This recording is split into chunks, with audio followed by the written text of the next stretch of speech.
जो आज तुम्हें मिला कल का किया हुआ मिला है। कल जो मिलेगा आज का किया हुआ मिलेगा। इस महीने आपने नौकरी की, अगले महीने नौकरी नहीं करेंगे आप। इस महीने जो नौकरी करी है उसकी तनख्वाह मिल जाएगी, अगला महीना बहुत अच्छा चलेगा आपका, कोई समस्या नहीं होगी। आलू वाले के, राशन वाले के, प्रेस वाले सबके पैसे दिए जाएंगे, पैसे आएंगे। और अगले महीने काम नहीं किया तो उससे जो अगला महीना होगा तब पता लगेगा आपको कि क्या हुआ। नौकरी छोड़ने का अर्थ क्या है? नौकरी तो छूट गई तो पेमेंट नहीं आई। क्यों नहीं आई पेमेंट? हम काम पे नहीं गए। यही कर्म का खेल है, यही कर्म का खेल है और कोई खेल नहीं है कर्म का। और संतों ने कई बार, हमारे एक मुक्तानंद जी हुए हैं, महाराष्ट्र के संत थे, बहुत अच्छे संत थे। रोज घंटे घंटे 2-2 4-4 घंटे बैठे रहते ध्यान में, साधना में।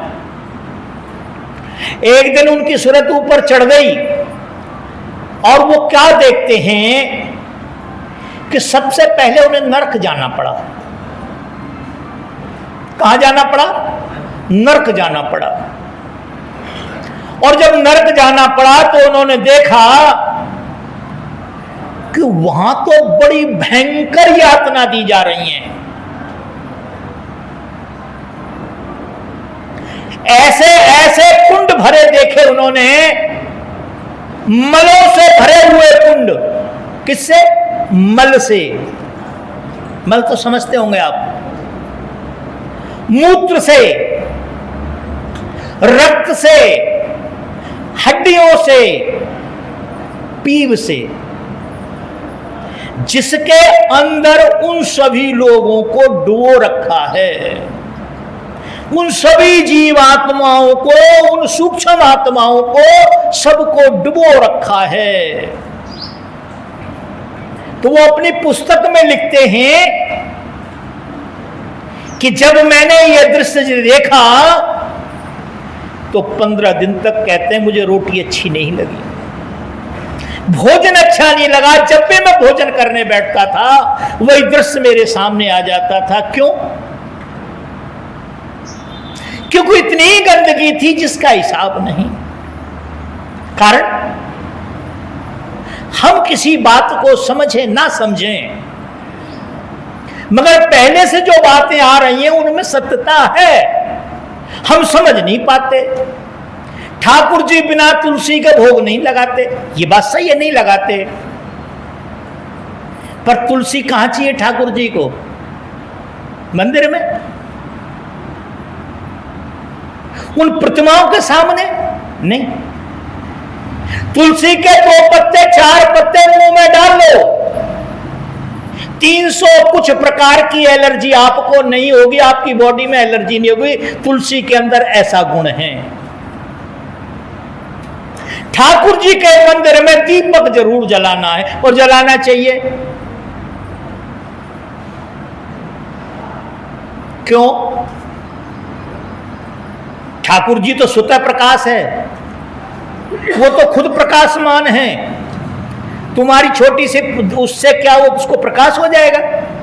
अंधेरे में बैठा है वो। फिर क्यों करना चाहिए? देसी घी के दीपक को जला करके अनेक प्रकार की एलर्जी जो कहीं से ना जा रही हो, आप प्रैक्टिकल करना। देसी घी का दीपक जलाएं और शरीर से सारे कपड़े उतार दें। कहीं भी एलर्जी है, फेस पे है, मान लीजिए चेहरे पे है, तो आप एक काम करें कि दीपक को, जो दीपक नीचे रखा है, एक कोई वस्त्र लें और ऊपर मुंह से डालें, जैसे भाप लेते हैं। और जो दीपक जल रहा है उसमें से कुछ कण निकलेंगे, उसमें से प्रकाश के कण निकलेंगे, वह सारी एलर्जी को नष्ट कर देंगे। 2 महीने करके देख लें, यदि ना हो तो मेरा कान पकड़ लेना करके। पर देसी घी होना चाहिए। एक बार एक महात्मा जी हमारे साथ गए थे, गाड़ी चला रहे थे, तो बल्लभगढ़ आके कहने लगे गुरु जी थोड़ी देर में रुक जाऊं। मैंने कहा हाँ रुक जाओ। क्यों? बोले मुझे घी लेना है। घी लेना है यहां से बल्लभगढ़ से? बोले हाँ। तब वो 125 रुपए किलो था घी वहां पे, और सरसों का तेल 160 रुपए किलो था।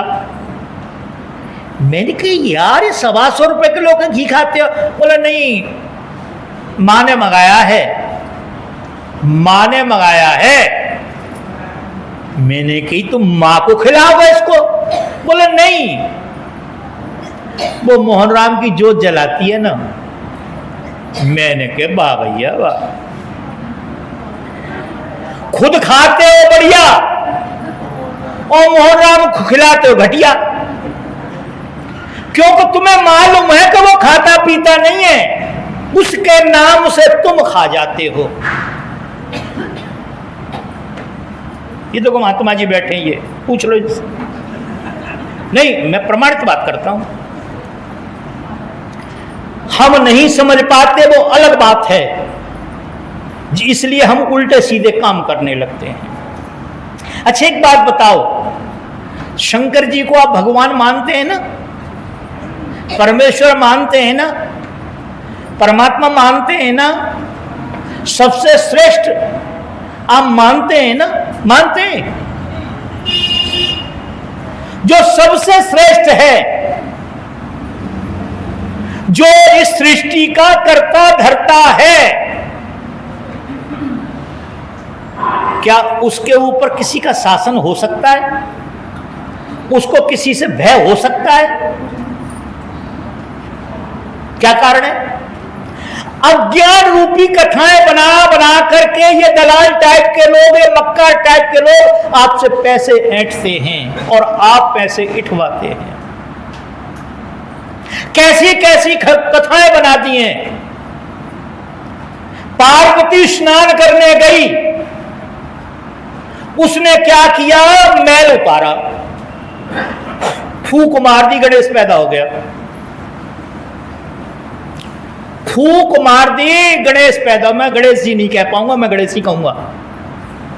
अब तुम चाहे उन्हें अपना पापा बनाओ चाहे मम्मी, मैं तो ऐसे ही कहूंगा। खैर, वैसे मेरे ऊपर तोपें तनी हुई है, कई दिन से लोग कह रहे हैं गुरुजी वहां से ऐसा मत बोला करो आप, तो कहीं ये लोगों को बुरा लगता है। मैंने कि मैं कोई उनका गुलाम हूं, उनका कोई नौकर हूं, बुरा लगेगा, लग जाओ। अरे भाई, मैं भी अगर उन्हीं के अनुसार चलूंगा तो फिर तो बेकार हो जाएगा काम। खैर, गणेश जी पैदा हो गए, कह देंगे चलो कोई बात नहीं, सब जने मिलके मारने लगे तो फिर काम खराब हो जाएगा। गणेश जी को पहरेदार बना दिया, बेटा अंदर कोई ना आए, ध्यान देना बात को। अब शंकर जी आए, गणेश जी ने रोका, कहां जा रहे हैं? बोले मैं अपनी पत्नी के पास जा रहा हूं। बोले अंदर नहीं आ सकते। बोले तू कौन है? बोला मैं उसका बेटा हूं। क्या हूं? बेटा हूं। और शंकर जी महाचूतिया आदमी, महामूर्ख, महाज्ञानी, त्रिशूल घुसेड़ दिया।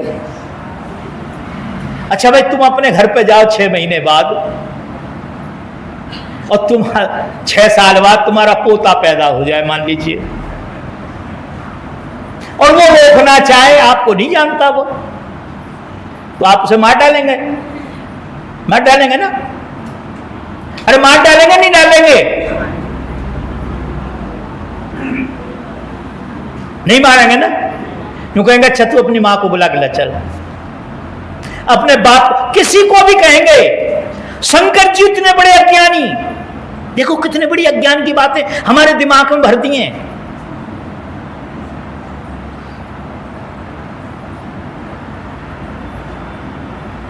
हमारे दिमागों में ये बातें कैसी भर दी हैं?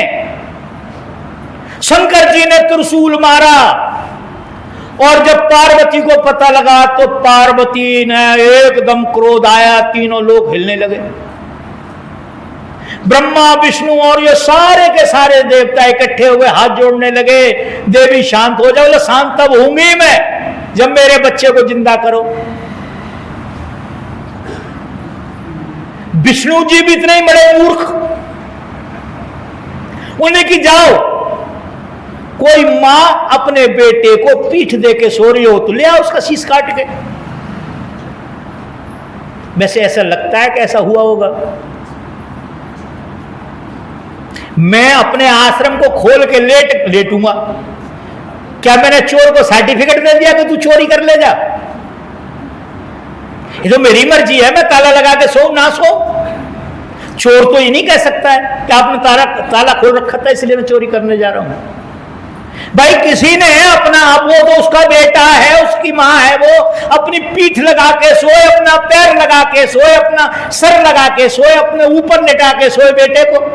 अक्सर माताएं करती, बोले नहीं, जो पीठ दे के सो रही हो उसका सर काट लाओ। और वो सर काटा गया किसका? हाथी का। हाथी का सर रख दिया उसके ऊपर। अच्छा, मैं आपसे एक बात पूछना चाहता हूं, जो सर कटा था वो कहां चला गया था? किसी इस लोक से किसी और लोक में चला गया था?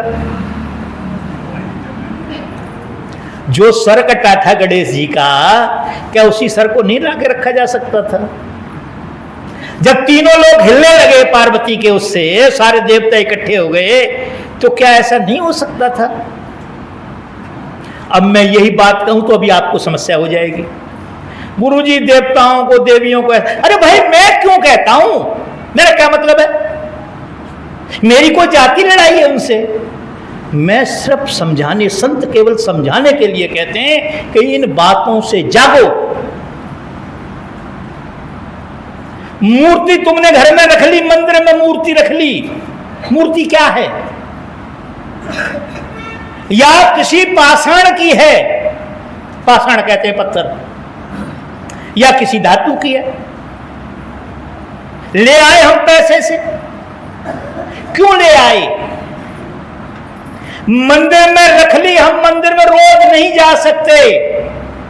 वो राम का चरित्र है, वो कृष्ण का चरित्र है, वो शिव का चरित्र है, वो शंकर का चरित्र है, वो हनुमान का चरित्र है, वो सीता का चरित्र है, वो राधा का चरित्र है, वो पार्वती का चरित्र है। उस चरित्र से अपने चरित्र को मिलाया जाता है, उससे शिक्षा ली जाती है। हमारी बेटियां राधा से शिक्षा लें, पार्वती से शिक्षा लें, सीता से शिक्षा लें, हमारा काम बन जाएगा। कोई पुलिस की जरूरत नहीं पड़ेगी।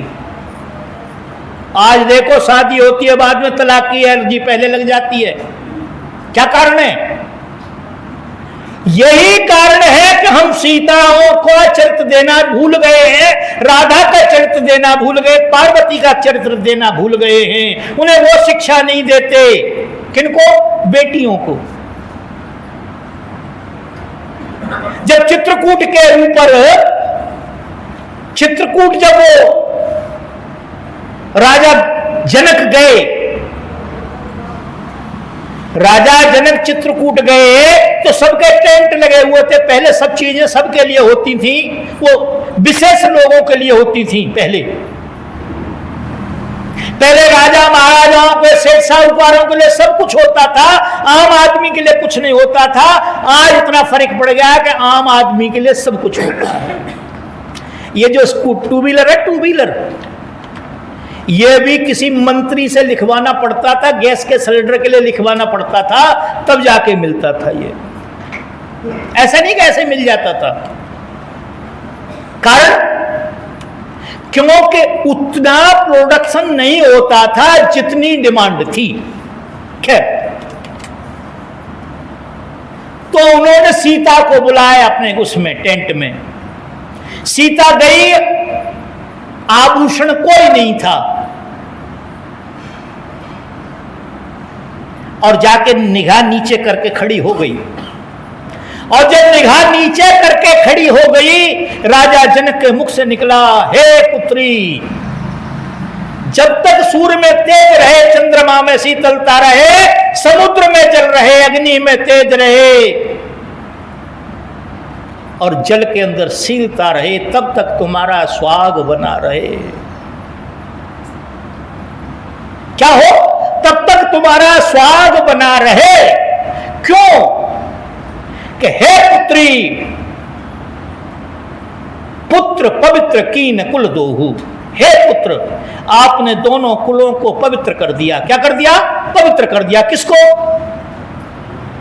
दशरथ की बहू और राजा जनक की लड़की। दशरथ की बहू, राजा जनक की लड़की, दोनों कुलों को पवित्र कर दिया और आज भी कुल पवित्र हो रहे हैं।